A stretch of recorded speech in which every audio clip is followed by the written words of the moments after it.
విద్యా లక్ష్యం. ఈ పాఠ్యభాగ రచయిత నన్నయ్య. మహాభారతాన్ని ముందుగా సంస్కృతంలో రాసింది వ్యాస మహర్షి.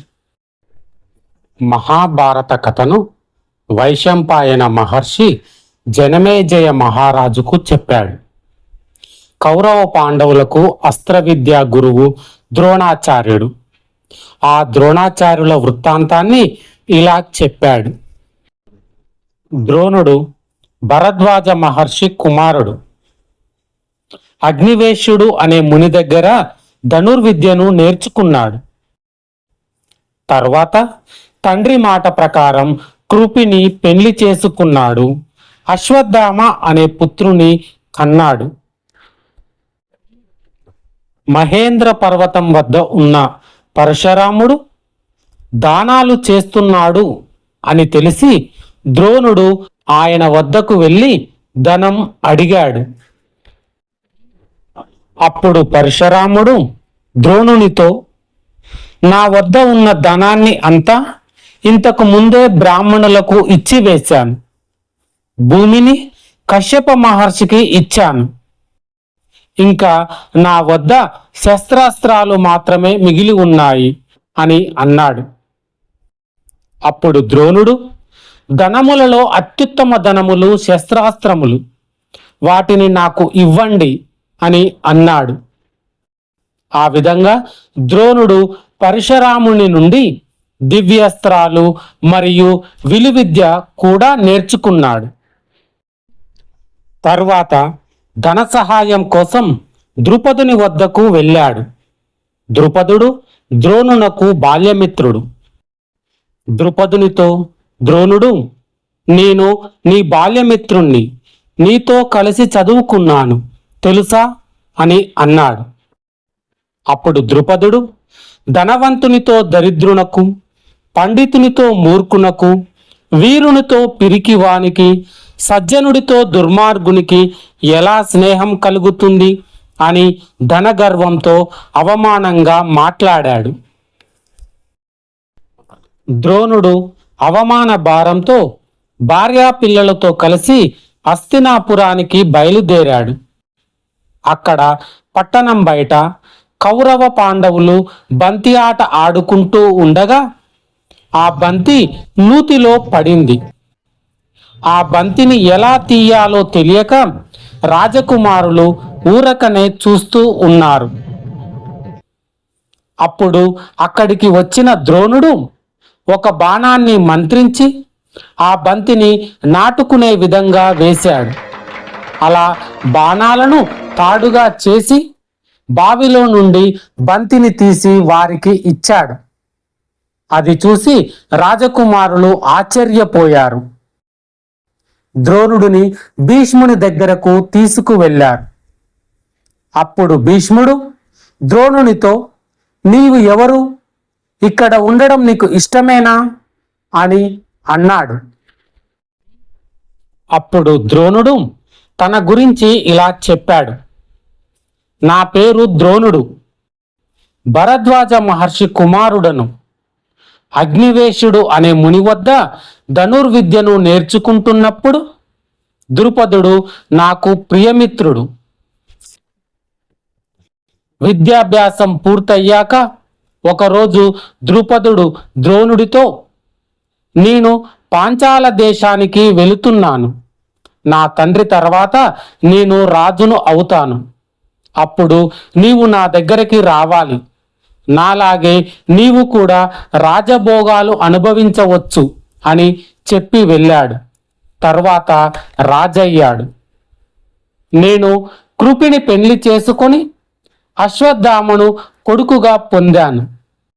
ఒకరోజు ఈ అశ్వత్థామ, ధనవంతుల పిల్లలు ప్రతిరోజు పాలు తాగుతున్నారు, నాకు కూడా పాలు పోయండి అని ఏడ్చాడు. అది చూసిన నేను, దారిద్ర్యం కంటే కష్టం మరొకటి లేదు. యాచించడం ఎంతో కష్టమైన పని. అయినప్పటికీ మిత్రుణ్ణి యాచించడం ఉచితమే. అందుచేత ద్రుపదుని అడిగినట్లయితే అతడు ధనం ఇవ్వకపోయినా అశ్వత్థామ పాలు తాగడానికి 4 పాలిచ్చే ఆవులనైనా ఇస్తాడు అని ఆలోచించి ద్రుపదుని దగ్గరకు పోయాను. నన్ను నేను పరిచయం చేసుకున్నాను.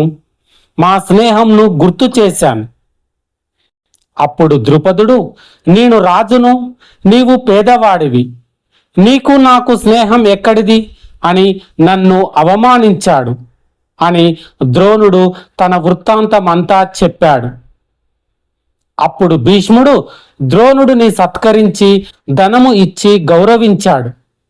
తర్వాత తన మనుమలను చూపి, వీరికి గొప్పగా విలువిద్య నేర్పు అని కౌరవ పాండవులకు ద్రోణుని గురువుగా నియమించాడు. ద్రోణుడు కౌరవ పాండవులు అందరికీ సమానంగా విద్యను నేర్పాడు. కానీ కౌరవ పాండవులందరిలో అర్జునుడు నిరంతర సాధనతో వినయంతో గురుసేవ చేస్తూ ద్రోణుడిని సంతోషపరిచాడు. అప్పుడు ద్రోణుడు అర్జునునితో ఇలా అన్నాడు, విలువిద్యలో నిన్ను మించిన వారు లేకుండా చేస్తా అని అన్నాడు. రథం మీద, నేల మీద, గుర్రాల మీద, ఏనుగుల మీద ఉండి కూడా బాణాలు వేయడాన్ని అర్జునునికి నేర్పించాడు. తరువాత ఒకరోజు ద్రోణుడు ఆ రాజకుమారుల విలువిద్యా నైపుణ్యాన్ని తెలుసుకోవడానికి ఒక పరీక్ష పెట్టాడు. బాసము అనే ఒక పక్షిని తయారు చేసి ఒక చెట్టు కొమ్మ చివర దానిని కట్టాడు. దాన్ని అందరికీ చూపి, నేను చెప్పినప్పుడు దానిని కొట్టాలి అని చెప్పాడు. ముందుగా ధర్మరాజును పిలిచి, పక్షి తలను స్పష్టంగా చూశావా అని అన్నాడు. చూశాను అని ధర్మరాజు చెప్పాడు. మళ్ళీ ద్రోణుడు ఆ చెట్టును, మీ తమ్ముళ్లను చూశావా అని అన్నాడు. చెట్టు మీది పక్షితో పాటు అందరినీ చూశాను అని ధర్మరాజు అన్నాడు. అప్పుడు ద్రోణుడు ధర్మరాజును నిందించి, నీ దృష్టి చెదిరింది, నువ్వు పక్కకు తప్పుకో అన్నాడు. అదేవిధంగా దుర్యోధనుడు, భీముడు మిగిలిన రాజకుమారులను అడగగా వారు కూడా ధర్మరాజు మాదిరిగానే సమాధానం చెప్పారు. తర్వాత అర్జునుడిని పిలిచి వాళ్ళను అడిగినట్లే అడిగాడు.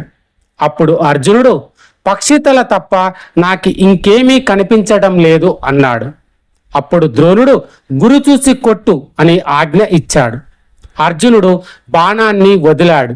దానితో పక్షితల తెగి నేల మీద పడింది. ద్రోణుడు చాలా సంతోషించాడు. తర్వాత ఒకనాడు ద్రోణుడు రాజకుమారులతో కలిసి గంగా నది స్నానానికి వెళ్ళాడు. ద్రోణుడు నదిలో దిగి స్నానం చేస్తుండగా ఒక మొసలి అకస్మాత్తుగా వచ్చి ద్రోణాచార్యుని పిక్కను పట్టుకుంది.